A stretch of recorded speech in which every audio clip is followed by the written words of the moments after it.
Since you're watching this video, you're about to join a very noble cause, and that's the cause of the anchors in Rainbow Six Siege. My name's PrdBlackWatch, and welcome to a guide, a how to play even, on how to be a good anchor in Siege. Anchors are the bread and butter of Siege. If you're starting off and you're a defender, that is the way you should be playing because it's easy to get used to. There's a very simple objective, and that is defend that site at all costs. Anchors are generally 3 armors, not speeds. I'm glad I said this correct in the first instance. But there are some 2 speeds who suit well as anchors. People like Smoke, who has a very objective denial based ability, is a pretty good anchor. Legion is as well. But generally speaking, they'll be your 3 armors, not speeds. I'm glad I said this correct in the first instance. Your basic archetypes are Doc and Rook. The 2 GIGN defenders have always been the solid anchors. They're the ones you always turn to if you're going to point to the archetypal one.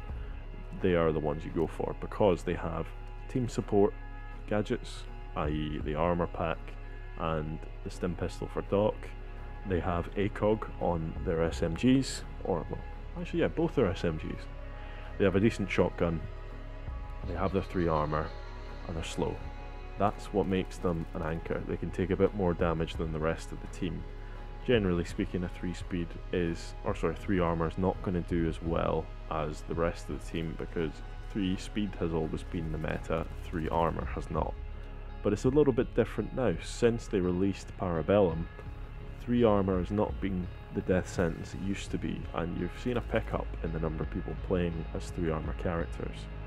But that's their kind of style. They're heavy, they have longer range weapons because of the ACOG, so you've got Echo, Rook, Doc, and now Maestro all have ACOG equipable weapons, which is pretty impressive, and that's the difference maker when they're playing on defense because they're the only guys who can actually run it. Jaeger and Bandit used to be able to have it on the defending team. They were obviously 3 speeds, but they've had that taken away from them. Now, you are the last line of defense.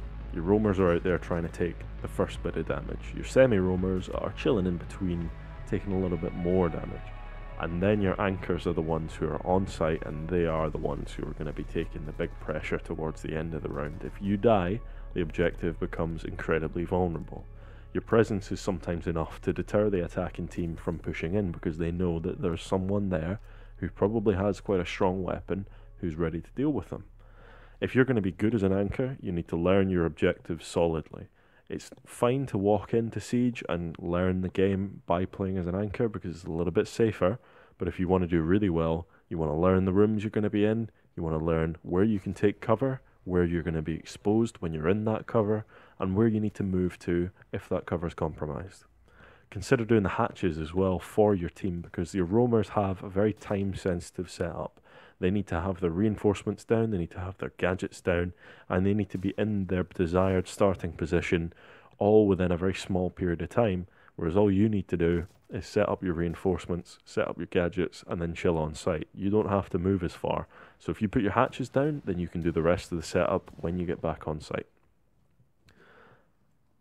One of the things that's always going to help your team is if you manage to position yourself correctly. You don't want to be the kind of anchor who sits somewhere and doesn't realize that their blind side is going to be a very exposed position for them. If you're standing not paying attention to a doorway, that doorway is going to have a hail of bullets coming right towards you and you're going to get snuffed out pretty quickly. So position yourself cleverly.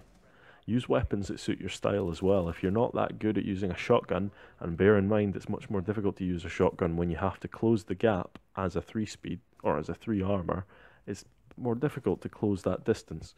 So it's probably not the best idea to use a shotgun unless you're going to be really close to the enemy. So it's very dependent on your style. But generally, I would go with the normal weapons for an anchor. So your longer range weapons like your SMGs and your carbines. Although, having said carbines, there aren't really any carbines for the 3 armors. Anyway. What you want to do is you want to use that ACOG if you can. If you feel you're comfortable using an ACOG, then the advantage it's going to give you on site when you're going to be firing out of long range entrances. So for example, you're going to be across one end of the objective and there may be a thermite who's breached through a wall on the other side and they're outside of the building. That ACOG is going to be the difference maker between you snapping a headshot and you maybe just not identifying the target in time before they wipe you out with a stronger weapon from longer distance. Coordinate with your teammates and give them pressure intel. Pressure intel is basically just information regarding how much pressure the objective is taking. And pressure is something as little as a grenade being thrown, shots being fired, or something as major as someone pushing into a doorway, someone really getting up close and getting ready to push, breaching charges being placed, all that kind of stuff that's going to make the team feel under pressure on site. If it's safe, you might want to use your cams to help out your roamers.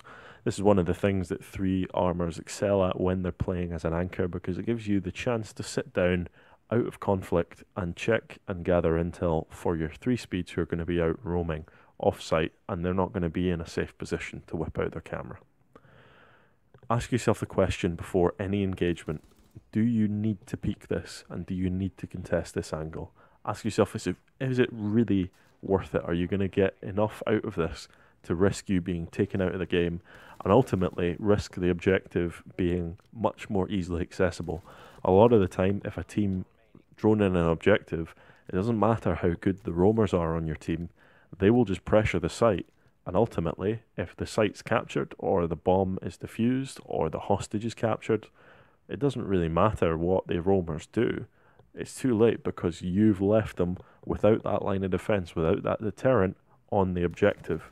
So be careful, consider what you're doing before you do it, because a bullet to the head is very difficult to fix with a stim pistol. Observe your teammates' positions and where they're engaging or dying. So when you're looking at your teammates around the map, if you see that someone's starting to take damage, you usually in a ranked position, you're going to be having a mic. You're going to be able to communicate with these guys anyway. But if you can't, just keep an eye out, see where they're taking damage, see where they're maybe dying, and that will give you a general idea of where the enemy's going to be coming from, or at least one enemy. So it will maybe give you some positioning information. You might decide to reposition yourself on site. You might decide to put a bit more focus on one side of the objective rather than the other. It's all just little things that stack up and give you an advantage over that attacking team. If the pressure is really picking up, ask for help. Don't sit and complain when you get killed on site when you've not said to anyone that the site is being pressured. If someone's coming in and throwing grenades, if they're firing at you, you just got to tell people, because the roamers can fall back on site. If they don't fall back on site in time, or if they're not given enough warning to be able to fall back on site, then the likelihood is you're going to lose, because they're going to have to run through very specific choke points and entrances that aren't very easy to run into, especially when the enemy team is going to be propped up waiting for them, aiming down sights whilst they're sprinting, and they have the disadvantage of having to ADS while sprinting, and just everything stacks up against them, and it's very difficult for them to actually deal with that situation. As a result of this, you kind of need to be an expert on what's going on site. Someone planting the diffuser, you should know about it. If someone is capturing an objective on secure area, you should know about it. If someone's about to run in and grab the hostage and they've smoked it and everything, and there's flashbangs going off, don't sit there and say nothing. Say everything. They're coming in. They have flashbanged. They have smoked. I think they're going to take the hostage. They've smoked. They've yinged. I think they're going to plant the diffuser. They've breached open this entrance. I think they're going to push from here and start securing the objective. Just tell your team. If the team know, then they can take advantage of it. You don't have to be an expert player to be a good player in Siege. And intel is everything. And if your roamers are good enough, they can take that intel and they can win rounds with it. Don't be afraid to leave the site, but don't leave it for too long. This is something that as you start to get better as a player, or if you're just already pretty good, maybe you're a more passive player, if you become more aggressive, you'll start going off site a little bit more. Now, you don't have to go far off site, but even just little things like if the site's getting a bit dangerous to be on, maybe stick a rotation into a nearby room that you can take advantage of. This is one of those things that you see in Bomb that's actually quite useful. Because on Bomb you're working with 2 separate sites essentially, the A and the B, you're working in a much bigger space than you would be in Hostage or even in Secure Area. And so you want to take advantage of that. If you have more space, you have more cover, and if you have more cover, you're less likely to be killed. You need to be fluid on the site, but if you need to get off site and you need to reposition or something, by all means go for it, But just be aware, when you're sprinting, you're very, very loud, you're also very slow. You do move slightly faster if you pull out your sidearm, but you're then vulnerable if you have to re-engage with that sidearm or switch to your primary and then re-engage, because the extra time added on for you to swap out might not actually be worth it when you've gained a little bit of speed from running your sidearm. It's a bit of a trade-off there. You need to decide what's more important, getting there faster and then having to switch, or getting there slower but having your primary the whole time. Now, this is kind of the fundamentals of anchoring that I can think of. When I've been playing Siege, a lot of the difficulty is trying to explain specific playstyles to people, because each one varies so much depending on what character you're actually playing. The only one I can really build a very basic guide off of would be Rook, and he is the ultimate intro character on defense, period.